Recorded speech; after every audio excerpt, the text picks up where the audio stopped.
أعوذ بالله من الشيطان الرجيم بسم الله الرحمن الرحيم. So sleeping. Now sleeping is another area which is, we need to learn what the Ahlul Bayt tell us in this regard. It's something that we can't avoid doing, no matter how hard we try. And it's not one of those things that really we can move that much, but there are some very interesting, important guidelines that we have about it. The first set of hadith that we come across are those hadith which tell us to sleep for living, but not for recreation. Like some of us are very good at recreation sleeping. You know, like we get on vacation or something like that. We kind of take it, it's like something that we're going to be doing. You know, I'm going to be, like, so what's your plans? I'm going to be sleeping. Okay. All right. So is this something that Islam recommends for us? You know, it seems no. Imam Sadiq alayhi salam says that excessive sleep destroys one's practice of religion and his worldly affairs. Why do you think the Imam says that? What's an example of that, of destroying both your world and your deen and your dunya through excessive sleep? Like the morning prayer, right? This is something which is, I mean, it's prevalent, right? For some people, it's pretty much like the norm, right? Like it's like waking up for Fajr prayers. I mean, I remember sometimes you have a conversation with somebody and they're not even bashful about it. It's just like, this is what we do. We do not wake up for Fajr prayers. It's a household rule, kind of, you know. It's like, okay, all right. No comment. All right, and then your worldly affairs, right? Well, that one's pretty straightforward, right? Somebody who sleeps a lot, what is that famous saying of Benjamin Franklin? Early to bed, early to rise, makes a man healthy, wealthy, and wise, right?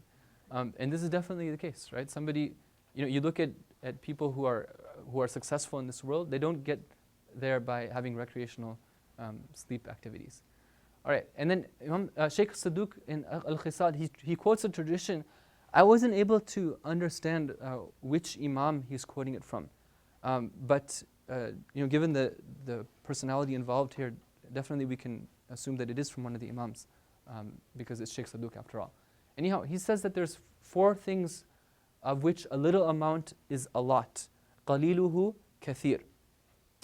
A little amount of fire is plentiful. Like if you get burnt, even if you just touch the hot handle of a pot, it really stings for quite some time afterwards, and your skin gets, like bruised, even if you just touch it. So even a little of it, it's like as if you got a lot, although you can't compare it, but it's still very painful. A little amount of sleep is plenty. A little amount of sickness is plenty. The sickness thing, even if somebody gets like a small headache or a sore throat, it bothers them so much, right, compared to when they're normal. It's like, it's just a little bit, just a small thing. A doctor would laugh it off, but even that, it's so hard to bear sometimes. And a little amount of enmity from the enemy is also plenty as well too. And then along the same lines, Imam al-Islam says, whoever oversleeps at night will miss out on performing deeds that he will not be able to make up in the daytime. Okay. Now, that's on one hand. On the other hand, we're talking about the balance, right? Imam Sadiq al-Islam says that whoever stays awake at night until the pre-dawn in order to earn money, they pull all-nighters, right? Working on their business plan, for example, and does not grant his eyes their fair portion of sleep, his earnings for that night are haram. Okay. Now, when I came across this tradition, I was really surprised. I took it to one of my teachers. I said that, okay, can you explain this to me? I don't understand what's being said here. So he said that this haram doesn't mean haram like shar'an, where it's like it's illegal, but rather he says it's a haram from an akhlaqi perspective, meaning that he said that either it's makruh, or he's saying that what is the purpose of this wealth after all? It's so that you can derive benefit from it, right? You can take it and spend it. He says that maybe, for example, this person will have, like he'll get sick because of staying up at night and working excessively, and as a result, his medical bills will go up.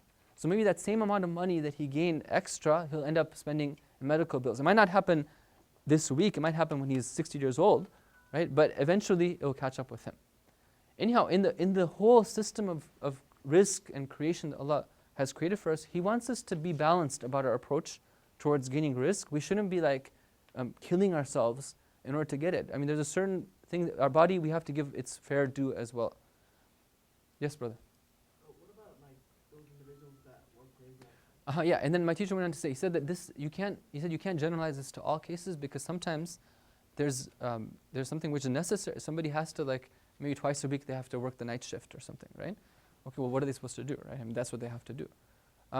Although it's interesting, if you look at medical studies, like I think, I don't know if anybody here is a doctor or something, but from my understanding of what the studies show, that even if you sleep the same amount of time in the daytime with the blinds shut and lights are off, it still doesn't give you the same type of sleep that it gives you if you were to sleep at nighttime. So as much as possible, we should use the night for sleeping. And this is an important takeaway, because I think that there's a culture, especially here in California, of people just sleep really late, and like, unfortunately, like that doesn't, or fortunate, whatever it is, I mean, no comment about whether it's fortunate or not, that doesn't fit with the way God created the world. Because if you think about it, okay, we have to wake up for Fajr prayers, right? And we're supposed to also not just like pray our prayers and then jump into bed right afterwards, right? We're supposed to like spend a little bit of time, and then even before prayers, there's some other stuff that's really good for us to do. So it doesn't really work with like, staying up late and going to sleep at like 2 in the morning. And on top of all of that, right, it's not giving us the type of sleep that our body really needs.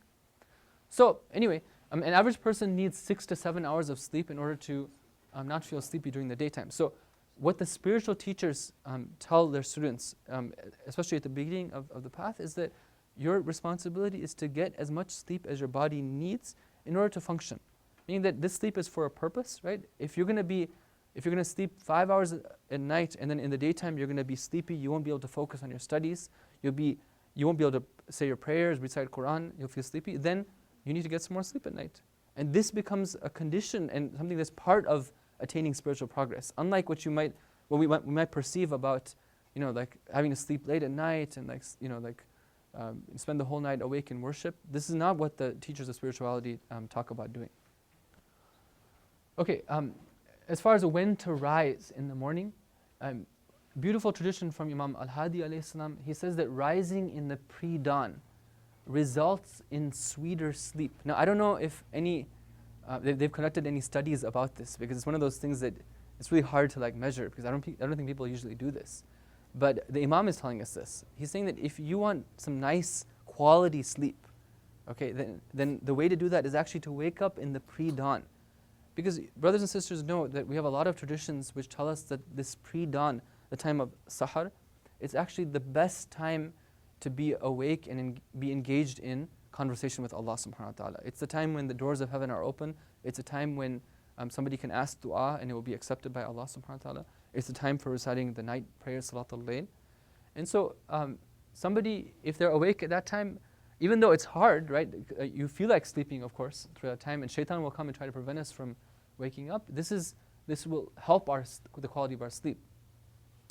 When we're talking about waking up in the sahar time, we shouldn't imagine that what we're talking about here is like waking up, an hour before Fajr prayers, or even 45 minutes before Fajr prayers. Even, let's say, for somebody who's beginning, even like 5 minutes, 10 minutes before Fajr waking up, even that much, they will see a difference if they're able to do that consistently. Waking up 5 minutes or 10 minutes, maybe let's say 10 minutes, grabbing a wudu, and then going onto the prayer mat, reciting a few rak'ah of salatul layl. If they can't do the whole entire 11 rak'ah, maybe 3 rak'ah to start out with, but doing it consistently, they will see a benefit. It will affect them, give them a lot of benefits when it comes to their rizq, when it comes to their connection with Allah, when it comes to their complexion, their body, the quality of their sleep, etc. Aside from the sahar, now sahar is very important, but for some people it's very difficult, or let's say 5-10 minutes, although that's not too difficult, but there's another part which is also very important, which is the time between dawn and sunrise. And one time the Prophet saw Aisha, and she was sleeping during that time, so he tells her that rise, qumi, because indeed rizq is distributed at this time, and sleep between dawn and sunrise prevents rizq. And also according to tradition, somebody who sleeps during this time, they're going to have a yellow face, they're going to have an ugly face, their complexion's going to go bad, sisters. So if you want, all right. Now, as I said, sometimes it's not feasible to stay awake the whole time. Sometimes it's like an hour and a half, hour and 45 minutes, and you're really tired, you slept late at night. In that case, then, if we want to understand the spirit of this tradition, if we can't act upon it for what it is, then at least we shouldn't just say our prayers, as I said, and just jump into bed afterwards. Fajr time especially, it's that one time in the day when we're not so busy with other things. Right? You know, it's Surah Al-Layl, it's so beautiful. Sorry, Surah Al-Muzammil, where Allah is talking about to the Prophet, and He's telling him that you have to rise early in the morning. أعوذ بالله من الشيطان الرجيم بسم الله الرحمن الرحيم يا أيها المزمل قم الليل إلا قليلا نصفه أو انقص منه كثيرا أو زد عليه ورتل القرآن ترتيلا إن لك في النهار سبحا طويلا. He's saying that, he's saying that you in the daytime, you have a lot of stuff to do. He's telling the Prophet, you have a lot of stuff to do. It's as if you're like swimming, like you're subhan tawila, you're swimming. You have so many activities coming your way, you know. And in order to be able to deal with these activities, you need to wake up in the morning, early in the morning. Inna nashi'ata al-layli hiya ashaddu wat'an wa aqwamu qila. It's at that time that it's the firmest foothold you can take on the path of spirituality, and it's at that time that we can give to you that weighty word, that knowledge of us that Allah subhanahu wa ta'ala is saying to the Prophet, that will help you deal with and perform the activities that you have in your daytime. So in the morning time, before we start our day and before we start surfing our, the internet and looking at our phone and seeing all the different things that are out there to grab our attention, this is the one time we have to like talk to God. If we don't take advantage of it, we just go to sleep right away, then when are we going to have time again? It's very hard for somebody in the middle of the day to put aside everything and just say, okay, now I'm going to do all my, focusing on Allah subhanahu wa ta'ala. The way that spirituality has been explained to us is that from the beginning of the day we start out, put the bulk of our efforts there, and then it will help us cruise throughout the rest of the day. And the rest of the day will be okay. We'll be able to deal with the difficulties. And experience has shown that, after all, life comes with difficulties, right? And brothers and sisters, some of you are young, and inshallah, you've been spared from a lot of difficulties, but no matter what, eventually it will come to the point where you're hit with difficulties, right? Now, how do you deal with difficulties? Sometimes these things are so difficult that you feel like, pulling out your hair and screaming, and it's just like economic problems, sicknesses, divorces, it's really troubling, right? You need something to go back to, something that will give you force and energy to deal with these things. Experience has shown, brothers have said that, that a good program of worship in the morning will give somebody that spiritual energy to be able to deal with the problems in the rest of the day. Okay, now when we're going to sleep, just one thing to keep in mind is that this one thing that we do so often, right, is actually something that can be a powerful reminder of Allah subhanahu wa ta'ala. Like, has it ever crossed your mind that when you go to sleep, is it you who go to sleep, or are you taken to sleep? Right? If you think about it, it's not we who ourselves. We can't just say, okay, I'm going to go to sleep. Even those people who can go to sleep within like 5 seconds after their head hits the pillow, they themselves aren't taking themselves to sleep, right? And this is one of the signs of God. We witness it all the time. If you just think about it, we realize that God is coming, and then what happens to our soul, the things that we can see, it's really something for us to think about. Even the creation, the fact that the earth is a resting place, and the fact that what our sleep does for our body, right? Like what the difference between somebody going to sleep during that time versus just closing their eyes and then like being still, and what the difference is in terms of the effect on the body, it's so profound. I mean, all of these, they're signs for us that somebody who is a person who believes in God, believes that He is the Rabb and He's in charge of controlling our affairs, it can have a very powerful effect in being in connection, in having a stronger connection with Allah subhanahu wa ta'ala. Even those things that we're told to recite. There's recently I was informed about this one amal that's reported to us in our hadith. Let me just share it with you. That this according to, I think it's the Prophet sallallahu alaihi wasallam, he says that if you he said if you recite this one line 3 times, then it will be as if you recited 1,000 rak'ah prayer at night. And what is that one line? Anybody know?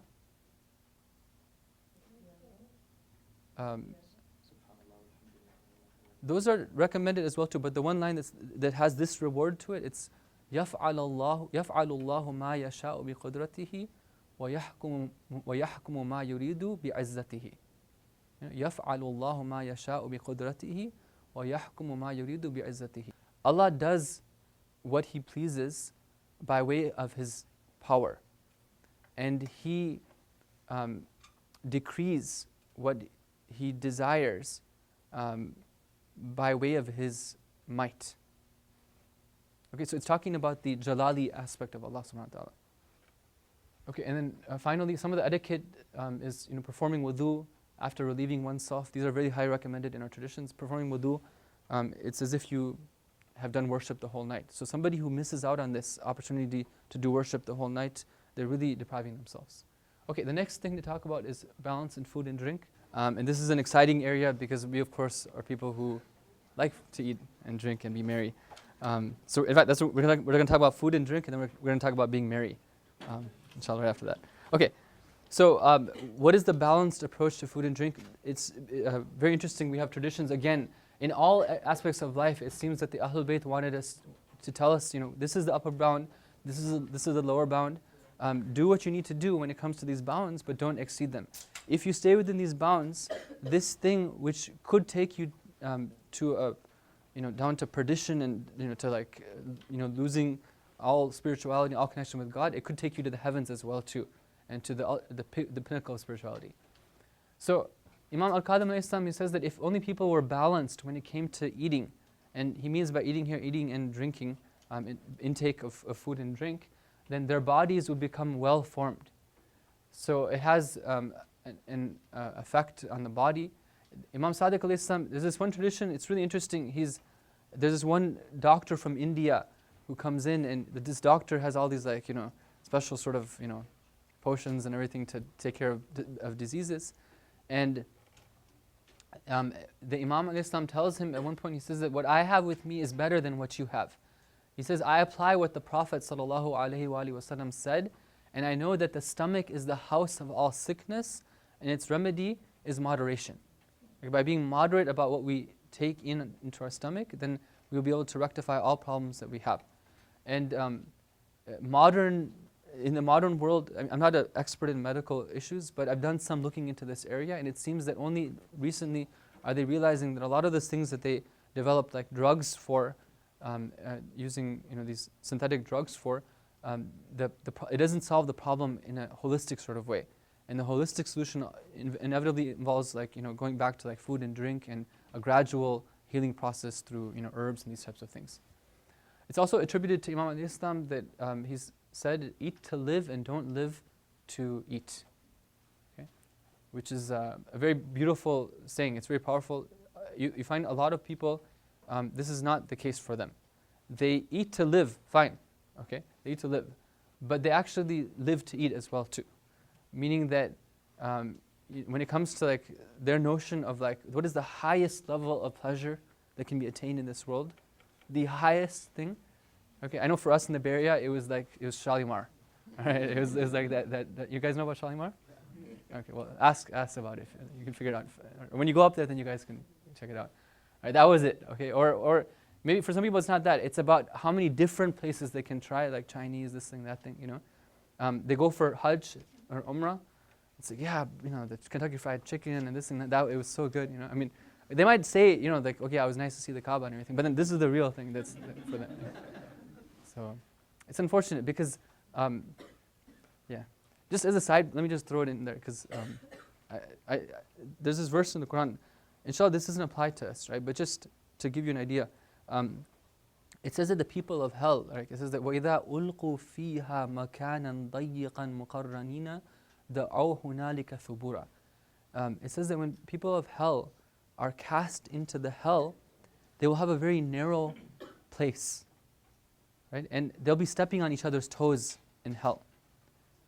But when it comes to the people of paradise, it's people in paradise are given glad tidings of a garden, of a personal garden, عَرْضُهَا السَّمَاوَاتُ وَالْأَرْضُ, that the width of that garden is the extent of all the heavens and the earth.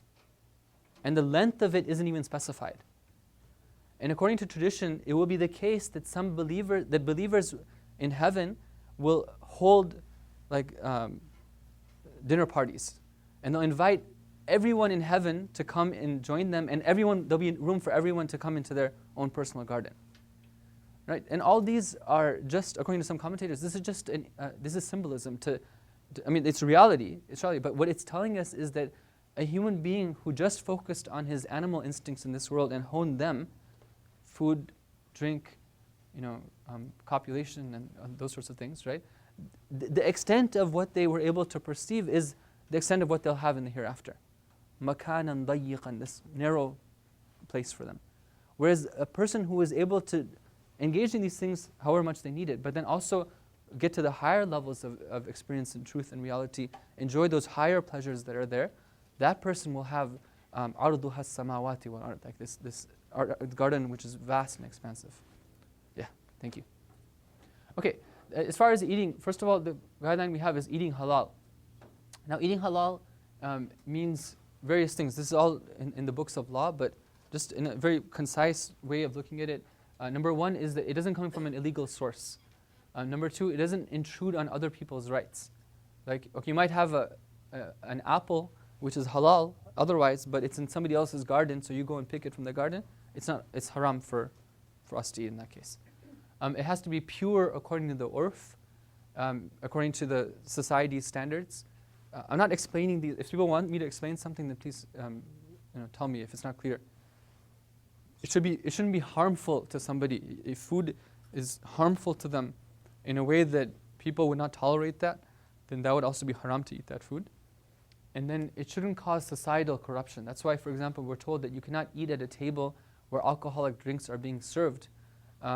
You're not being harmed by somebody else drinking alcohol drinks. You're not even eating or drinking, but just because of the implications that has for the society and the image of a mu'min, then we're told we're not allowed to be in the presence of that alcohol when it's at the same table. Okay, what are the effects of overeating? There's many, and I want to point out here that it's not only having to go to the bathroom or taking anti-acid pills or something like that. That's what we see, all right? But when it comes to the reality of it, overeating actually affects the soul. According to teachers of spirituality, somebody who overeats, somebody who overeats, for several days, 2 to 3 days, they can feel the effect of that when it comes to their spiritual connection with Allah subhanahu wa ta'ala, even for overeating. Now, this can be quickly misunderstood, and it can lead to people starving themselves or doing things like making themselves throw up or something. Like please do not take this in an extreme sort of way. And if you're listening to this, make sure you listen to the rest of it where we talk about having to eat meals, eating properly and everything too. Islam is a balanced religion, all right? And we shouldn't think that by starving ourselves we can get anywhere either, right?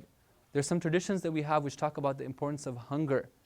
Please don't take those traditions and run with them only and say, okay, Islam says I have to be hungry, therefore I'm going to starve myself. No. What the teachers of spirituality tell us is that it's good to taste hunger once in the day. Taste hunger meaning that you're not always feeling like full. You actually feel hungry before you eat. But if say that you're always hungry, and then even when you eat, you don't eat till you're full, then what's going to happen? If you're always hungry, you're not going to be able to focus on your work, right? And eventually you're going to get sick.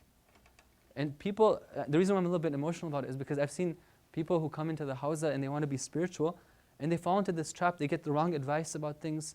They don't have proper teachers, and they start doing this type of thing, and then they get sick, and then they go back home and they tell everyone, this is the way to spirituality is by not eating or something like that. Okay, it's wrong.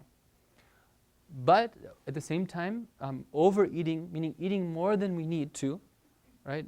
We didn't need to take this extra plate of it. We were already full, but just for the taste of it, it can cause these problems. On top of this, we have a tradition which says that if you do that, it has no benefit for you because your body is only gonna, it'll be like excess waste that your body just takes and throws out. So you ate it just for the taste of it.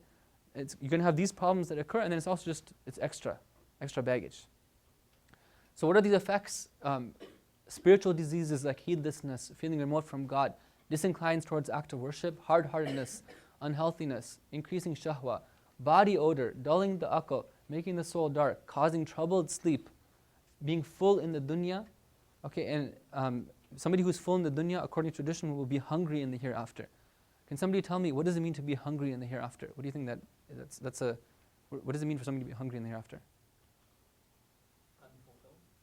Unfulfilled. What does it mean to be fulfilled? What do you have when you're fulfilled? You're right, but what does it mean though?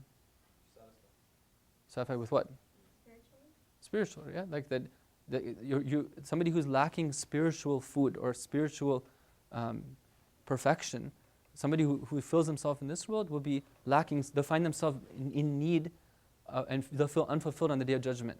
Right? They'll be like, Ya hasratan ala ma farattu fi janbillah. What is it? I'll be regretful over all those spiritual blessings I could have had. Now, just to give you a story, this happened. This is from another community. Okay, not this community, some other community. One time, this brother came up to me and he said that during the month of Ramadan, he had heard a few lectures from some of the speakers, and they mentioned this point. Okay, that overeating can have a bad effect on the soul. And he said that I decided after month of Ramadan to actually practice this, and I started to regulate the food that I would take. Before I would have no control. I'd be like an animal. When it came time for dinner, lunch, I just pig out, and then I'd look up from my plate and I realized that I've eaten like so much food. He said that when he started doing this, the effects were profound. He said that I used to fight with my wife, and suddenly I started having a much better marital relationship with her. He said that I used to get depressed, or I would feel like not very confident, and suddenly that stopped going away as well. He said that I used to need to sleep a lot, but after doing this, I realized that my body started feeling a lot more healthy as well too. And so he was like very happy about this, this guidance that he had gotten from the Ahlul Bayt by means of these speeches that he had heard. I just wanted to share this with you. There's sort of a real life incident. I'm sure there's a lot of cases like this as well too. There's just one thing that had come my way. Okay, next slide, please. Now, on the flip side, somebody who eats 2 meals a day and eats what's necessary, I mean, they eat properly. They eat what their body needs to eat. There's all these benefits, spiritual benefits, and just including like freshness of the face, sisters. Like there's a story of like one time Nabi Isa alayhi salam was visiting a city, and this one man came to him. He's like, I want to divorce my wife, but then Nabi Isa alayhi salam looks into it. He says, your wife is very young. Why do you want to divorce her? And the husband says, yes, she's young, but she has the face of a woman who's much older than her age, and it doesn't work for me, right? So Nabi Isa alayhi salam looks at it, he says that, okay, your problem is that you're eating too much. You're filling your belly past what it needs. Eat less than that, and you'll see that your face will regain its color and its what's it called?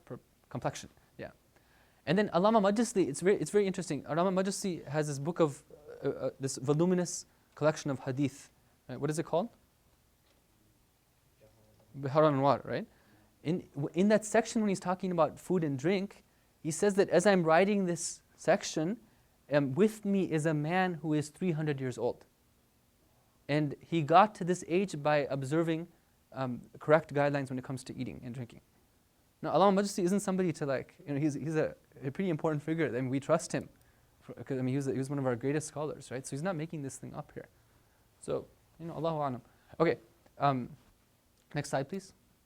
Now, if you want to put this into practice, what is something that we can actually do to know whether or not we're overeating or not? Very simple. The Prophet says that when you're eating, eat when you're hungry, and stop eating when you are hungry. Meaning that, when there's a certain point where we stop feeling hungry when we're eating, okay? Right before that point, when we're about to get there, we stop eating. And then if it truly is that point, then we'll realize that just a little bit later, after we stop eating, we won't feel like eating anymore. If we stop eating and then like a few minutes later we're still hungry, then we should know that we misjudged ourselves. Then we can still eat a little bit more. Okay, but usually it will be the case that we got it right and we won't need any more food after that. Again, don't take this to the extremes. Like suppose you're at home, your mom's cooked up this like wonderful meal, right? And you're gonna have this family dinner. It's the one time in the week everyone's gonna be home. Your siblings are coming from out of town, and it comes time to eat, and then you're like, I'm sorry, I'm not hungry anymore. We learned about it in the presentation. We're not supposed to eat. Brother Salim said this, okay? I'll be getting calls from your mom. No, everything has to be taken into, there's sometimes when, okay, it's, you go to somebody's house, they'll feel bad. The auntie will be like really upset because you didn't eat her food and stuff, right? So we have to do this, look at the context, right? Sometimes maybe we take a little bit, like for tabarruk or something. Or sometimes, okay, we're not hungry as such, but we're not full such that we can't eat. But generally speaking, this is at least once in a day, the teachers say that we should feel hungry before eating. Next slide, please. Okay, how many meals a day should we eat? In particular, there are breakfasts, before leaving the home and dinner in the nighttime. So an early meal and a late meal. This is what's recommended in tradition. And if you don't eat breakfast, the consequence is that you can get sick. And if you don't eat dinner, even a small amount, like even they say a handful of dates or like a couple of dates or a piece of bread, then that will cause premature aging. It will cause your body to get destroyed, and it will cause weakness. And it also affects your sleep as well too. You won't have a good sleep at night. And it's recommended to go to sleep having recently eaten. This is different than what people are saying these days. They say that don't eat like a couple of hours before you go to sleep. Definitely in our traditions, we have more than one which say that actually in order for you to have a good sleep, you should go to sleep having some food in your stomach. Okay? Now, how do we act on these traditions though? If you can go to the next slide. Do we now start only having 2 meals a day? The thing is that if we switch to 2 meals a day, it can cause serious problems. Like it can cause, for example, we'll now stand out in the crowd. People will know, be like, yeah, that brother, he's the one who eats 2 meals a day. We'll kind of get out into the community. Okay, like this guy, they only eat 2 meals a day. That's not good, all right? Generally speaking, like it's not good to like be known as somebody who does different things for the sake of spirituality. It's supposed to be kind of hidden away. It's between you and Allah subhanahu wa ta'ala. And you know, like it can cause a lot of consequences by doing this. Also, it will disrupt the system. We live in a system here where people eat 3 meals a day. And also, it will trouble one's family, right? Because maybe you want to do 2 meals a day, but your family's doing 3, and then just coordinating it can cause a lot of headaches, and it will disrupt the family. It will cause something really bad to happen for something very small. So if somebody wants to implement that, what it means is that it's better to keep 3 meals, but keep one of them simple, right? Don't have like proper 4-course meals or 7-course meals, like both for all breakfast, lunch, and dinner. One of these meals, keep simple. Like have vegetables, potatoes or something simple, right? And then let your other meals be sufficient for you. Yeah? Next slide, please. The importance of learning.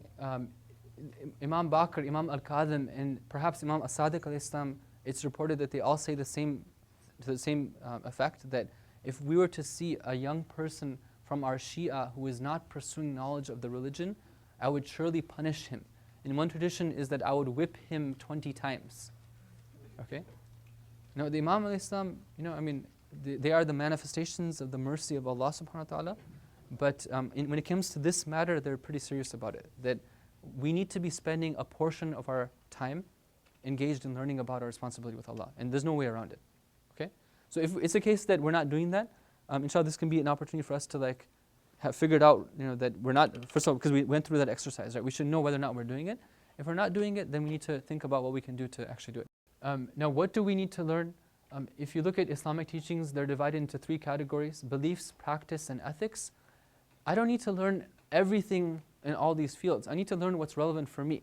So for example, I'm about to get married. I need to learn about those things which the teachings when it comes to dealing with, the other spouse, right? Before that, maybe it wasn't as necessary for me to learn these things. But there's a lot of things that I need to learn about when I'm going to get married. In fact, I think that it's required. I'm not going to say it's wajib, but I think it is. They have to be aware of what is the Islamic teachings with regards to how do you deal with the opposite sex, because they're much different than what is normally done in this society, right? And it's much different than what Christians say about this. Like for example, Christians view intimate relationships between husband and wife, at least the historical context of this is that it was something that's kind of related to the original sin. Whereas Islam views it as an act of worship, and as a means of shedding somebody's sins. So fundamentally, there's a difference of approach when it comes to some of these things relating to marriage. So this is very important for me to know. How do I go about getting this knowledge? Well, there's books that we have. There's lectures we can attend. There is websites we can go to. I wanted to just mention a couple of websites, bring them to your attention. One of them is called Call of Islam Radio, COI Radio. And you can search for that on Google. This is a radio station that comes out of Qum in the English language.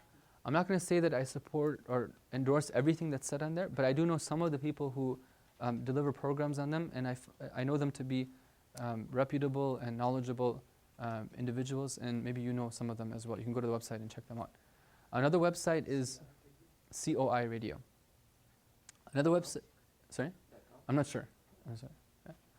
Another website is actually the website put together by, actually maybe I won't mention his name because this is on live here. But anyway, I mean, one of the brothers who you all know, it's called Muntazar, and it is spelled Muntazar. Muntazar, I believe, Muntazar. And the brother has put together, he has some links to some lectures, and he's going to be developing that website. But he has a good choice in terms of deciding what's good and what's not good. It's a useful website that you can look at. And there's other things as well too. I mean, there's certain lectures that have been given in the past on some topics. For example, on the topic of ethics, general ethics, there's a series of lectures that Sheikh Usama Abdul Ghani has given in the last couple of years, both in London and in Toronto, on different topics of ethics. And he's done a pretty comprehensive job when it comes to different things about, like, say, dealing with the dunya and anger and lust and some of the different akhlaqi ethical subjects that need to be covered. Yeah? All right, next slide, please. Okay, so recreation. Go on, please. So as we said, it's very important that we have halal recreation. According to our imams, that the time you spend in pursuing them helps you with the other aspects of life, including ibadah.